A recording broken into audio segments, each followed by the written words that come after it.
पाठशाला में अब अगली क्लास, कंगना पर हमला कांग्रेस को कितना भारी पड़ने वाला है? बीजेपी की नई लिस्ट में ऐसा क्या जो कईयों का गेम बिगाड़ देगी? और बीजेपी से टिकट कटने के बाद क्या वरुण गांधी कांग्रेस के टिकट पर चुनाव लड़ने वाले हैं 2024 के चुनाव पर? यह चैप्टर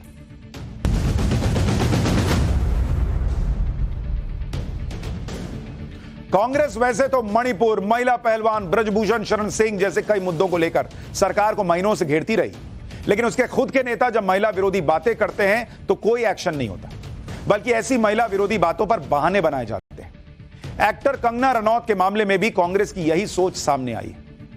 कंगना रनौत को बीजेपी ने लोकसभा का टिकट दिया और जैसे ही कंगना को टिकट मिला, कांग्रेस के लोग कंगना के खिलाफ उल्टी सीधी बातें करने लगे। इनमें से एक आरोप लगा कांग्रेस की महिला प्रवक्ता पर अभद्र टिप्पणियों के मामले में। उन पर जो आरोप लगा उसके मुताबिक वो इतनी आगे चली गई कि कंगना पर ऐसी बात कह दी जो बहुत ही शर्मनाक है। लेकिन कंगना पर कांग्रेस का यह कमेंट कांग्रेस को बहुत भारी पड़ गया। हर जगह पर कांग्रेस की खिंचाई हो रही है, लेकिन मामला अभी खत्म नहीं हुआ है।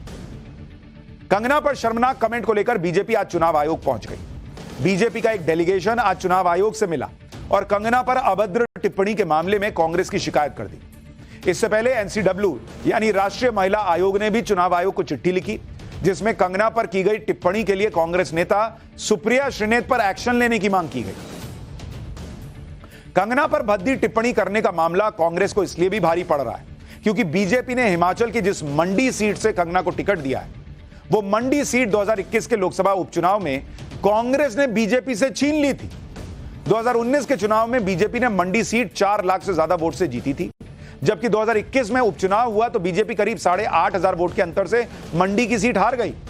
इस बार बीजेपी ने कंगना रनौत को हिमाचल के मंडी से कैंडिडेट बनाया, जबकि अभी कांग्रेस अपने कैंडिडेट का नाम तक ऐलान नहीं कर पाई। अब कंगना को टिकट मिलते ही कांग्रेस की तरफ से जैसी जैसी बातें कही गई, वो बातें कांग्रेस को ही उल्टी पड़ सकती।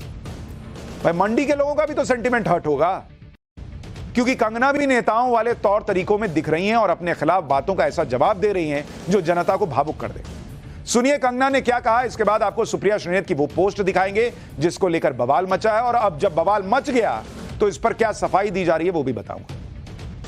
मैं एक अभिनेत्री हूँ और अभिनेत्री होने के कारण या जो भी किसी भी महिला का कोई भी चाहे उनका व्यवसाय हो, कोई भी उनका काम हो, पेशा हो, हर महिला चाहे वो टीचर हो, चाहे वो एक्ट्रेस हो, चाहे वो जर्नलिस्ट हो, चाहे वो राजनीतिज्ञ हो या वो चाहे सेक्स वर्कर हो, किसी भी तरीके की जो महिला हैं वो डिग्निटी जो है वो डिजर्व करती हैं।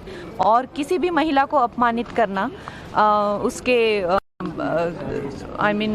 सेक्सुअलाइज करना, और खासकर सबसे ज़्यादा जो मुझे दुख हुआ है वो जो मंडी जिसे छोटा काशी कहा जाता है, पूरे विश्व में छोटे काशी के नाम से प्रसिद्ध है, जहाँ पे ऋषि पराशर से लेकर ऋषि मार्कंडेय जी ने तपस्या की है, उसके बारे में इतनी भद्दी टिप्पणी, तो हम सब मंडी वासी जो हैं वो बहुत ही कष्ट हमें हुआ है इस चीज़ को लेकर। यानी कांग्रेस अपने ही पैर पर कुल्हाड़ी इस तरह से मार रही है कि अपनी जीती हुई सीटों पर भी दूसरे कैंडिडेट के खिलाफ बोलकर उस कैंडिडेट का माहौल बना दे रही है।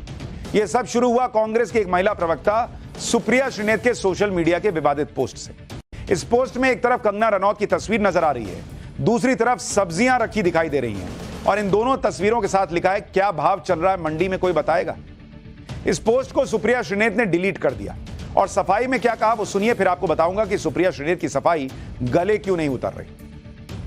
मेरे फेसबुक और इंस्टाग्राम अकाउंट का एक्सेस कई लोगों के पास है। उसमें से किसी एक व्यक्ति ने आज एक बेहद घृणित और आपत्तिजनक पोस्ट की।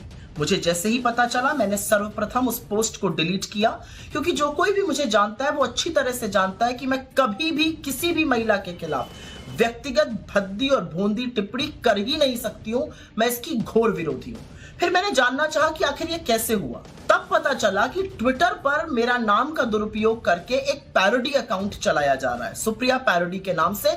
वहीं पर ये ऑब्जेक्शनेबल पोस्ट हुआ और वहीं से किसी ने कॉपी पेस्ट करके मेरे फेसबुक और इंस्टा पे डाला। मैं ये पूरी तरह से जानने में जुटी हूं कि जिन लोगों के पास एक्सेस था उनमें से किसने ये घृणित काम किया। साथ ही मैंने इस पैरोडी अकाउंट को भी ट्विटर को रिपोर्ट किया। सुप्रिया श्रीनेत ने सफाई दी कि उनके अकाउंट को कई लोग चलाते हैं। जैसे ही उन्हें पता चला कि ऐसा पोस्ट हुआ तो उन्होंने पोस्ट डिलीट कर दिया। लेकिन सुप्रिया श्रीनेत के सोशल मीडिया अकाउंट्स के बारे में सूत्रों के मुताबिक कम से कम 6 लोग ऐसे हैं जो सुप्रिया श्रीनेत के अकाउंट को डायरेक्ट एक्सेस कर सकते हैं। हालांकि एक नॉर्मल प्रैक्टिस है और कई दूसरी पार्टी के नेता भी अपने सोशल मीडिया अकाउंट हैंडल करने के लिए ऐसा करते हैं कि कई लोगों को दे दिया।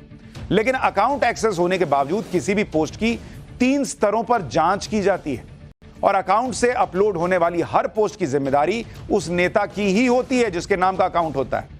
इस केस में यह जिम्मेदारी सुप्रिया श्रीनेत की बनती है और सुप्रिया श्रीनेत सिर्फ एक नेता नहीं है, बल्कि वो तो कांग्रेस की सोशल मीडिया और डिजिटल प्लेटफॉर्म्स की हेड हैं। ऐसे में उनकी जिम्मेदारी ज्यादा बढ़ जाती है। ऐसे में यह कह देना कि उनके अकाउंट से किसी ने पोस्ट कर दिया और उनको पता ही नहीं चला, यह बात आसानी से हजम नहीं होती। भाई पोस्ट करने के पहले एक बार किसी सीनियर आदमी को तो दिखाता होगा कि ये पोस्ट करने जा रहे हैं, कि 6 लोग 5 लोग 4 लोग जिसके पास है सब अपने मन से कर देता है पोस्ट। फिर तो ऐसे 6 लोग हो, मान लीजिए 4 लोग हैं तो 4 लोग एक ही ट्वीट मान लीजिए एक साथ कर दिए, तब एक ही पोस्ट इंस्टा पे एक साथ कर दिए, तब कहीं तो एक फिल्टर लगता होगा कि फाइनली ये चीज जा रही है। कंगना सिस्टम के खिलाफ आवाज उठाती रही हैं और बेखौफ तरीके से बोलती रही, फिर चाहे सामने कितना भी ताकतवर व्यक्ति क्यों ना हो।